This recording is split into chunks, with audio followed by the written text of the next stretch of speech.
3 practical tips जिनकी मदद से आपका कॉन्फिडेंस गारंटेड बढ़ जाएगा। सबसे पहली बात कि लोगों को अपने सेम लेवल पर देखना स्टार्ट करो। अगर आप लोगों को अपने से ऊपर समझोगे तो आप उनको इम्प्रेस करने का प्रेशर लेने लग जाओगे।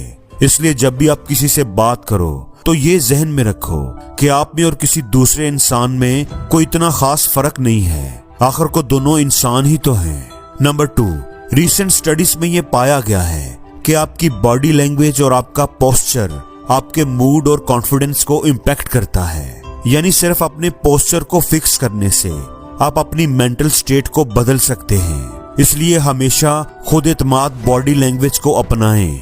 नंबर 3, ऐसे काम करो जो आपको एम्बैरेसिंग लगते हैं। सिंपल चीजें करो, जैसे पब्लिक में अपने आप को फिल्म करना। ऐसा करने से आपके अंदर एम्बैरेसमेंट के प्रेशर को डील करने की इम्यूनिटी बढ़ जाती है।